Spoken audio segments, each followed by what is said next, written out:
हरे पेड़ों का जंगल दिखाई दे रहा था।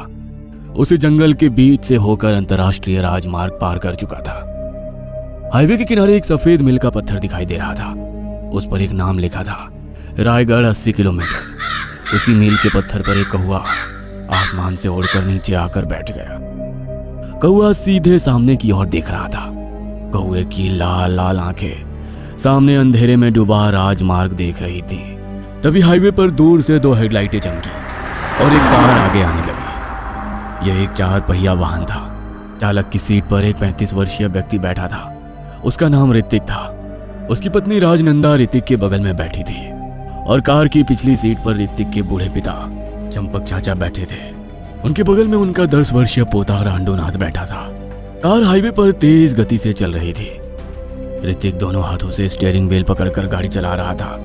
रायगढ़ 80 किलोमीटर दूर है, हम जल्दी ही पहुंच जाएंगे, ऋतिक ने कहा। तभी एक काला कौवा उड़कर कार के विंडशील्ड पर आया और उससे टकरा गया। इस अचानक हुई कार्रवाई के कारण ऋतिक ने कार पर से नियंत्रण खो दिया। कार डगमगाने लगी, कभी बाएं ओर मुड़ती तो कभी दाईं ओर। ऋतिक ने गाड़ी के ब्रेक दबाए। उस शमशानी सन्नाटे में टायरों के रगड़ने जैसी तेज आवाज आई। कार सड़क के किनारे रुक गई और टायरों से सफेद धुआं निकल रहा था। इस अचानक हुई घटना से कार में बैठे सभी लोग डर गए। डर से घबराई हुई सबकी आंखें विंडशील्ड पर टिकी थी, जिस पर एक काला कौवा मरा हुआ गिरा था। कार के गति के कारण कौवे की खोपड़ी फट गई थी और अंदर से लाल खून बह रहा था। और ये वही कौवा था जो मील के पत्थर पर बैठा था। क्या आप सब ठीक हैं? ऋतिक ने सबकी ओर देखा और शांत स्वर में पूछा। सभी ने सहमति में सिर हिलाया और कहा कि हम ठीक है। ऋतिक गाड़ी से उतरा। उनके साथ उनके पिता चंपक चाचा, पत्नी राजनंदा और पुत्र रांडूनाथ भी उतरे। ये कौवा इतनी देर रात को हमारी कार के पास आकर मर गया, ये तो दुर्भाग्य है ऋतिक, राजनंदा ने भयभीत स्वर में कहा। राजनंदा चुप रहो, अरे ऐसी कोई बात नहीं है, ऋतिक ने कहा। बहू सही कह रही है ऋतिक, इतनी देर रात गए कौवे को मरते देखना अशुभ है। आगे चलकर हमारे साथ जरूर कुछ बुरा होने वाला है। उस कौवे की मौत एक चेतावनी है, चंपक चाचा ने बताते हुए कहा। लेकिन ऋतिक ऐसी बातों पर विश्वास नहीं करते थे। बस करो पापा, मैं इन चीजों पर विश्वास नहीं करता। जैसे ही ऋतिक ने यह कहा, उसने सड़क किनारे से एक छड़ी उठाई और खून से सने मृत कौवे को विंडशील्ड से दूर फेंक दिया। चलो कार में बैठो, हमें अभी बहुत दूर जाना है, ऋतिक ने कहा। सभी लोग वापस कार में बैठ गए, लेकिन राजनंदा और चंपक चाचा दोनों डरे हुए थे। उन्हें मन ही मन लग रहा था कि कुछ बुरा होने वाला है। 10 से 15 मिनट के बाद ऋतिक ने राजमार्ग के बाईं ओर एक सड़क देखी। सड़क के किनारे जमीन में गड़ा एक सफेद बोर्ड दिखा, जिस पर लिखा था रायगढ़ शॉर्टकट। उसी सड़क पर एक तख्त के नीचे एक भिखारी खड़ा था। उसके बदन पर फटी बनियानी थी, नीचे फटी निक्कर, बाल बढ़े हुए थे, चेहरे पर लंबी दाढ़ी थी। उस भिखारी को देखकर कोई भी कहता, अरे ये तो IIT बाबा है। ऋतिक ने भिखारी के पास कार रोक दी। क्या भाई, ये सड़क कहाँ जाती है? ऋतिक ने भिखारी से पूछा। इस पर भिखारी ने अपनी लाल आंखें बड़ी कर ली और बाज की तरह मुस्कुराते हुए बोला, ये सड़क आपको वहां ले जाती है जहां आप जाना चाहते हैं। उस भिखारी ने गूढ़ स्वर में कहा।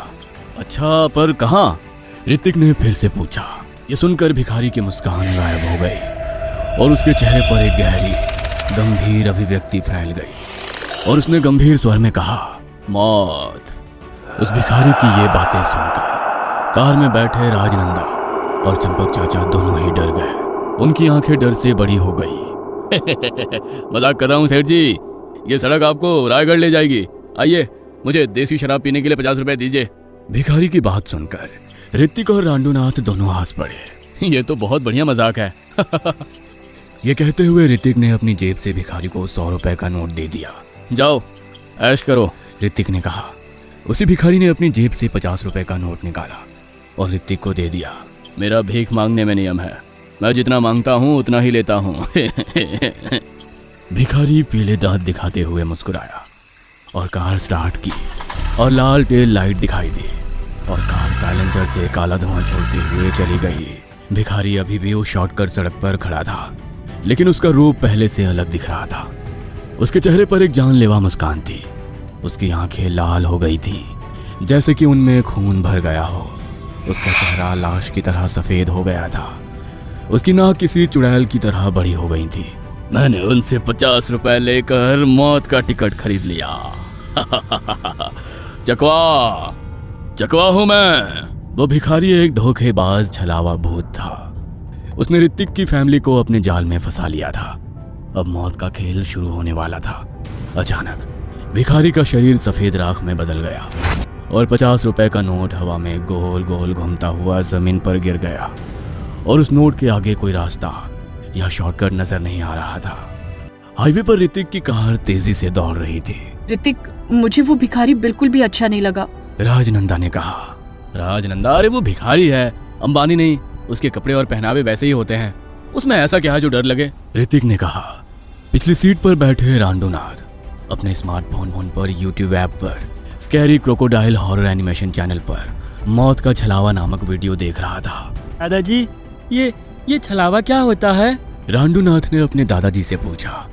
तभी चंपक चाचा ने कहा, छलावा एक चाल होता है रंडू, इसे चकवा भी कहते हैं। एक भयानक भूत होता है। ये रात में जंगल और राजमार्गों पर घूमता है। ये अपने शिकार को धोखा देता है और जब इसका मन भर जाता है तो वो चकवा है छलावा अपने शिकार को बेरहमी से मार देता है। अपने दादाजी के मुंह से ये भयानक खबर सुनकर रंडू थोड़ा डर गया। कार उस काले राजमार्ग पर तेजी से चल रही थी। उसकी पीली हेडलाइटें रास्ता दिखा रही थी। ऋतिक ड्राइवर की सीट पर बैठा था। फिर उसकी नजर सड़क के किनारे थोड़ी दूर चली गई। वहां एक चाय की दुकान थी। दुकान पर 70 वर्षीय चाय विक्रेता था। गैस पर रखा गया कप में चाय उबल रही थी। नल के नीचे काले अक्षरों में दुकान का नाम लिखा था, डॉली चाय वाला। एक बार पी लोगे तो वापस नहीं आओगे। कार चाय की दुकान के पास से गुजरी। थोड़ी देर बाद ऋतिक को एक चाय की दुकान दिखी। दुकान पर एक अधेड़ उम्र का 45 वर्षीय चाय विक्रेता गैस चूल्हे पर रखे बर्तन में चाय हिला रहा था। स्टॉल के नीचे काले अक्षरों में स्टॉल का नाम लिखा था, डॉली चाय वाला। एक बार पी लोगे तो वापस नहीं आओगे। ऋतिक ने एक बार फिर से चाय की दुकान को नजरअंदाज कर दिया और कार तेजी से वहां से निकल गई। ठीक वैसे ही 10 मिनट बाद एक बार फिर ऋतिक ने फिर से वही दुकान देखी, लेकिन अब एक 20 वर्षीय गोरी रूसी लड़की उस दुकान पर चाय हिला रही थी और स्टॉल के नीचे नाम है, रूसियन चाय वाली का स्पेशल चाय। हे भगवान, रूसी चाय? लेकिन 6000 रुपए की ये चाय कौन पिएगा भाई? ऋतिक ने खुद से कहा और कार उस चाय की दुकान के पास से भी गुजरी और आगे बढ़ गई। और जैसे ही गाड़ी आगे चली गई, वो दुकान जो छलावा का भ्रम था वो सफेद धुआं उड़ाते हुए गायब हो गया। पापा, मुझे बहुत भूख लगी है। पीछे से रांडूनाथ की भूखी आवाज आई। ऋतिक, मुझे भी भूख लगी है।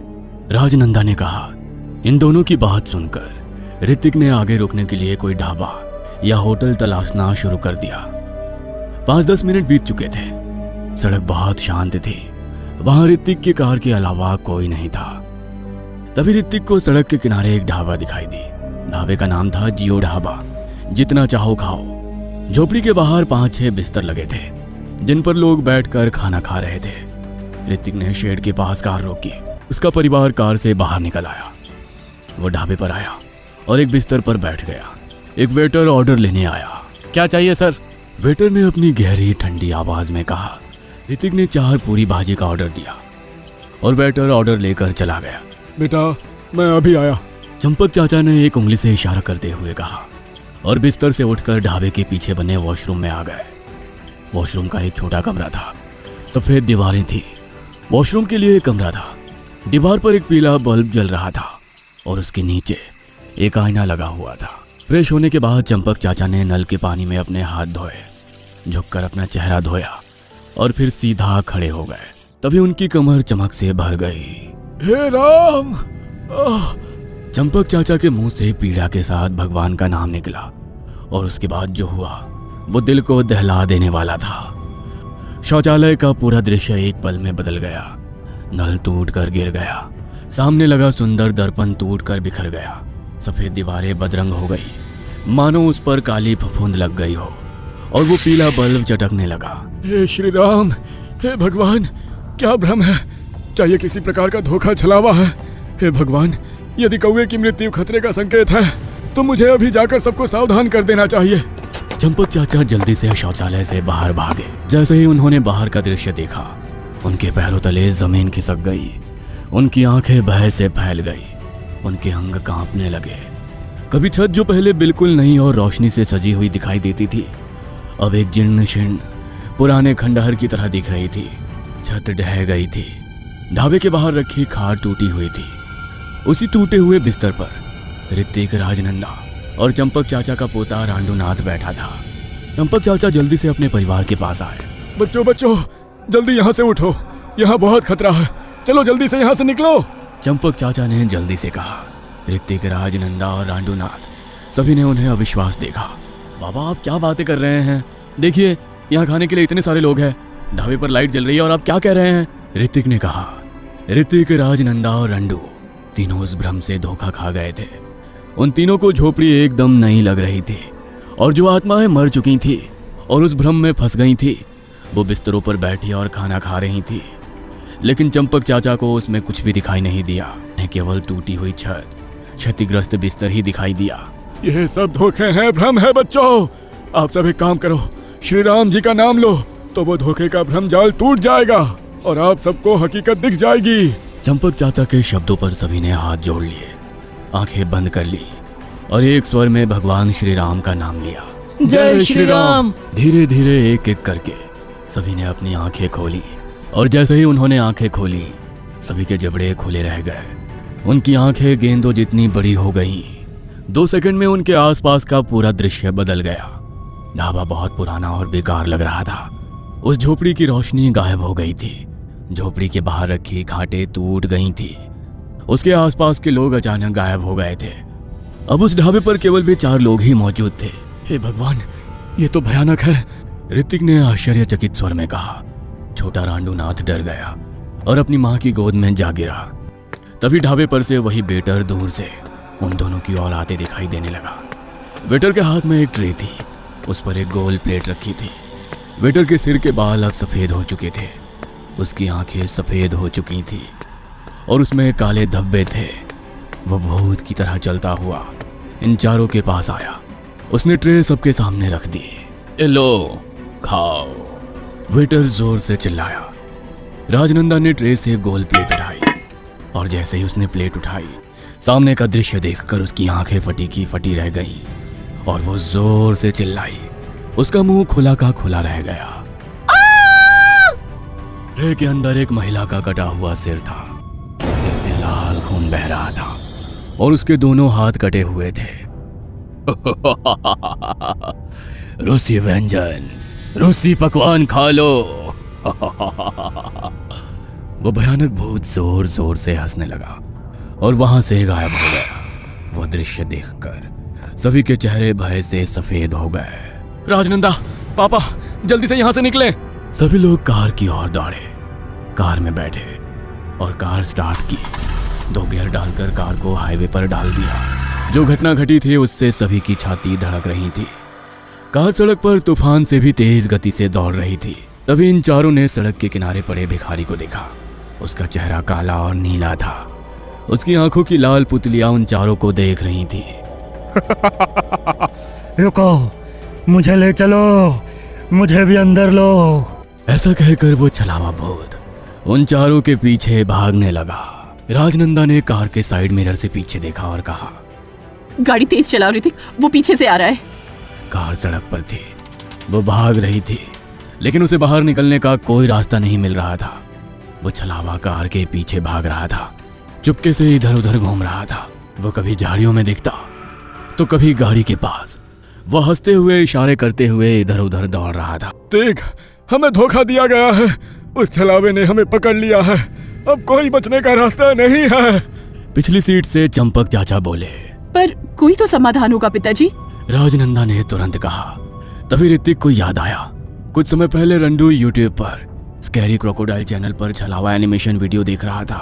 ओह बेटा, उस वीडियो को देखो, शायद इसमें छलावे से बचने का कोई उपाय हो, ऋतिक ने कहा। रंडू ने यूट्यूब पर सेव किया हुआ वो वीडियो फिर से देखा और कहा, चालबाज छलावा भूत अपने शिकार को धोखा देकर अपनी कोई चीज उन्हें दे देता है या शिकारी उसे अनजाने में अपने पास रख लेता है। अगर आप उस चीज को जला देते हैं तो चालबाज छलावा भूत आपको छोड़ देता है। रंडू की बात सुनकर ऋतिक राव को उस भिखारी का दिया हुआ 50 रुपए का नोट याद आ गया। ऋतिक ने जल्दी से अपनी जेब में हाथ डाला और वो 50 रुपए का नोट निकाला। तथा उसे लाइटर से जलाया और साइड की खिड़की से बाहर फेंक दिया। नहीं! छलावा जोर से चिल्लाया। उसका शरीर मौके पर ही जलने लगा और राख में बदल गया।